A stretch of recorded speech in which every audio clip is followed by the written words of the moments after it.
pembelajaran tentang sendi pada manusia.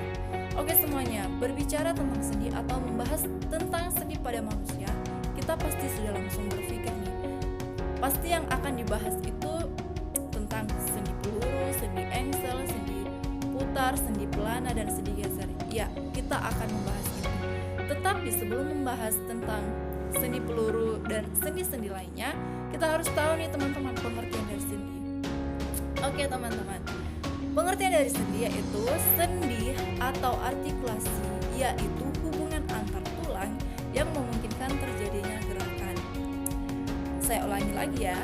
Pengertian dari sendi yaitu sendi atau artikulasi, yaitu hubungan antar tulang yang memungkinkan terjadinya pergerakan. Jadi nih teman-teman, tidak semua sendi pada manusia itu bisa bergerak. Nah, dan kata lain dari sendi itu teman-teman yaitu artikulasi. Sampai di situ, semoga teman-teman sudah mengerti ya. Nah, karena teman-teman sudah mengetahui tentang pengertian sendi, kita masuk pada ke komponen penyusun sendi manusia. Nah, komponen penyusun sendi pada manusia ini teman-teman hanya ada 4. Ada 4 nih teman-teman. Yang pertama kapsul sendi, kedua ligamen, ketiga minyak sinovial, dan keempat ada tulang rawan hialin. Nah, supaya teman-teman semua tidak pusing saat saya menjelaskan, saya sudah gambarkan di sini. Oke, saya sudah gambarkan di sini. Nah, saya jelaskan satu persatu ya teman-teman. Bagian atas dan bagian bawah ini adalah tulang. Bagian luar ini itu disebut kapsul sendi. Apa sih kapsul sendi itu? Kapsul sendi itu teman-teman yaitu lapisan serabut yang melapisi dan membentuk persendian.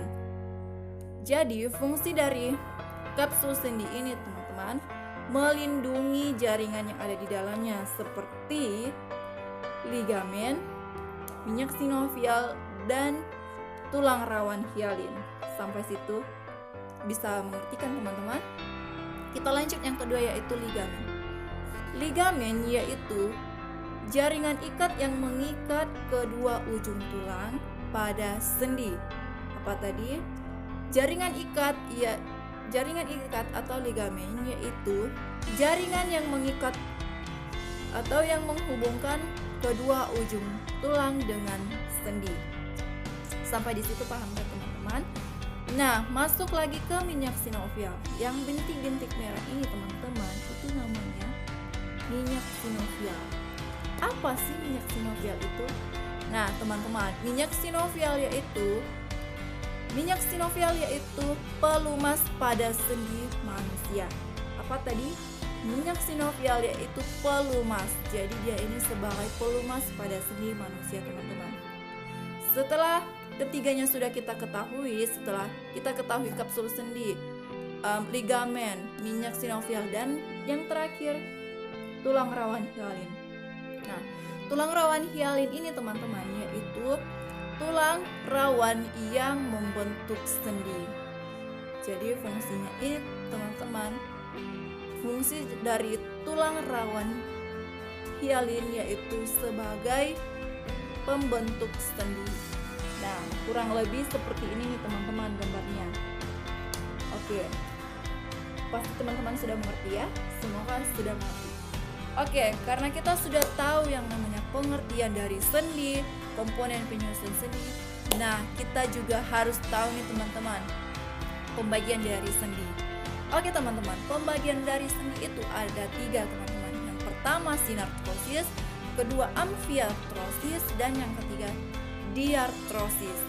Oke, kita bahas satu persatu ya teman-teman. Yang pertama ada sinartrosis. Sinartrosis ini teman-teman disebut juga sebagai sendi mati karena tidak memungkinkan terjadinya gerakan. Sinartrosis ini teman-teman dibagi lagi menjadi 2 yaitu simfibrosis dan simchondrosis. Oke, saya akan jelaskan satu persatu nih. Simfibrosis yaitu dihubungkan oleh jaringan ikat fibrosa. Contohnya teman-teman, itu antar tulang tengkorak seperti ini teman-teman. Kurang lebih gambarnya seperti ini teman-teman.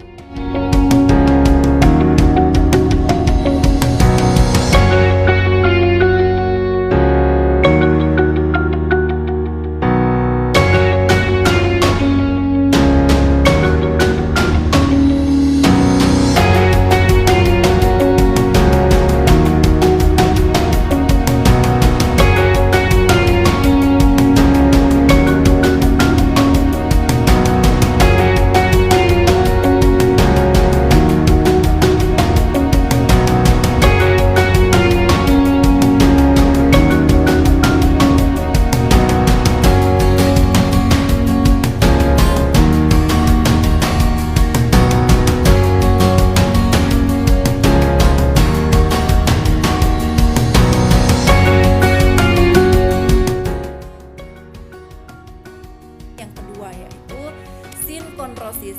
Sinkondrosis ini teman-teman dihubungkan oleh jaringan ikat tulang rawan. Contohnya antar ruas tulang belakang, tulang dada, dan tulang rusuk.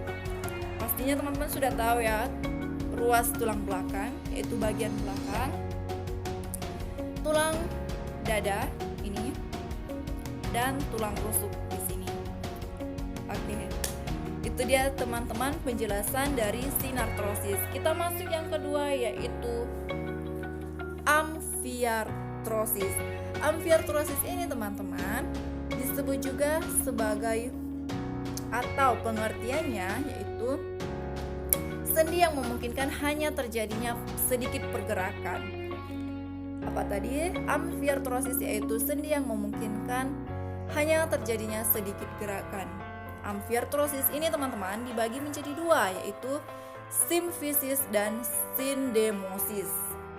Simfisis dan sindemosis. Oke, saya akan jelaskan satu persatu. Simfisis yaitu dihubungkan oleh jaringan ikat fibrosa yang pipih. Contohnya pubis simfisis pada gelang panggul. Ini nih teman-teman, yang kalau kita bilang itu bagian tengah tenggorok kita ini. Dan antar ruas tulang belakang, bagian belakang ya teman-teman, pasti teman-teman sudah tahu. Yang kedua ada amfiartrosis sindemosis, yaitu dihubungkan oleh jaringan ikat fibrosa dan ligamen. Contohnya tulang betis dan tulang kering. Teman-teman pasti tahu tulang kering kan? Nah, di bagian belakang tulang kering itulah yang disebut dengan tulang betis. Oke teman-teman, karena teman-teman sudah tahu tentang pembagian sendi yaitu sinartrosis dan amfiartrosis, kita masuk nih yang ketiga, itu diartrosis. Oke teman-teman, disinilah kita akan membahas yang namanya sendi peluru, sendi pelana, sendi engsel, sendi putar, dan sendi geser. Diartrosis. Nah, pengertian dari diartrosis itu apa sih? Oke, saya akan jelaskan sedikit ya. Diartrosis itu disebut juga sendi hidup. Apa? Sendi hidup. Karena dia bisa bergerak bebas, bisa bergerak ke semua arah. Seperti tadi contohnya yaitu sendi peluru, sendi pelana, sendi engsel, sendi putar, dan sendi geser nih teman-teman. Oke, aku akan bahas satu persatu nih tentang contoh dari diartrosis. Oke, diartrosis yang pertama ada sendi peluru. Gerakannya itu ke seluruh arah nih teman-teman. Contohnya gelang bahu, lengan atas, gelang panggul, dan paha. Tentu teman-teman sudah tahu ya. Dan yang kedua ada sendi pelana, yaitu gerak pelana kuda. Seperti ini teman-teman. Contohnya telapak tangan dan ruas ibu jari. Oke, teman-teman sudah tahu ya. Sendi engsel. Contohnya yaitu siku. Karena seperti ini ya teman-teman. Oke. Karena dia bisa diluruskan, bisa dibengkokkan seperti siku. Lutut dan antar ruas jari. Nah, masuk lagi ke sendi putar. Contohnya tengkorak atlas, dan hasta pengumpil nih teman-teman. Yang terakhir adalah sendi geser, yaitu terjadi pada bidang datar seperti antar tulang pergelangan tangan. Pergelangan tangan ini ya teman-teman, maaf. Pergelangan tangan dan belikat selangkah. Nah, itu dia tadi teman-teman penjelasan aku dari pengertian sendi, komponen penyusun sendi dan bagian-bagian dari sendi. Nah, selain itu juga teman-teman, kita harus tahu nih gerakan yang dilakukan sendi. Nah, gerakan yang bisa dilakukan sendi teman-teman ada 10. Ya, ada 10 gerakan yang bisa dilakukan oleh sendi. Yang pertama adalah fleksi, kedua ekstensi, ketiga adduksi, dan ketiga abduksi, yang keempat abduksi, yang kelima elevasi, yang keenam depresi, yang ketujuh supinasi, yang kedelapan pronasi, yang ke-9 inversi, dan yang ke-10 eversi. Oke teman-teman, aku akan melakukan gerakan tersebut nih. Oke teman-teman, aku akan peragakan ke-10 gerakan yang bisa dilakukan oleh sendi. Yang pertama ada gerakan fleksi, yaitu membengkokkan. Dan yang kedua adalah ekstensi, yaitu meluruskan. Yang ketiga ada adduksi, mendekati tubuh, dan abduksi. Yang nomor 4 ada adduksi, yaitu menjauhi tubuh. Yang kelima ada elevasi, mengangkat seperti ini. Yang keenam ada depresi, menurunkan. Jadi ini depresi, menurunkan, dan elevasi, mengangkat. Yang ketujuh ada supinasi, yaitu menengadahkan tangan. Oke, sedikit menengadahkan. Dan yang ke-8 ada pronasi, yaitu menelungkupkan. Jadi seperti ini teman-teman. Yang ini adalah supinasi, menengadahkan tangan, dan pronasi, menelungkupkan tangan. Yang ke-9 ada inversi, yaitu membuka telapak kaki bagian kanan ke bagian tengah seperti ini teman-teman. Dan yang terakhir ada eversi, yaitu menelungkupkan telapak kaki atau membukakan telapak kaki ke bagian tengah seperti ini. Oke teman-teman, itu tadi penjelasan aku, kurang lebihnya seperti itu. Jika ada kesalahan, mohon dimaklumi ya teman-teman, karena kita semua sama-sama belajar. Oke, sebelum aku akhiri video aku ini, aku ada sedikit kata-kata motivasi nih untuk kita semua. Itu kata-kata motivasinya nih ya, adalah jangan bandingkan dirimu dengan orang lain, atau jangan bandingkan prosesmu dengan orang lain, karena tidak semua bunga itu bisa tumbuh secara bersamaan.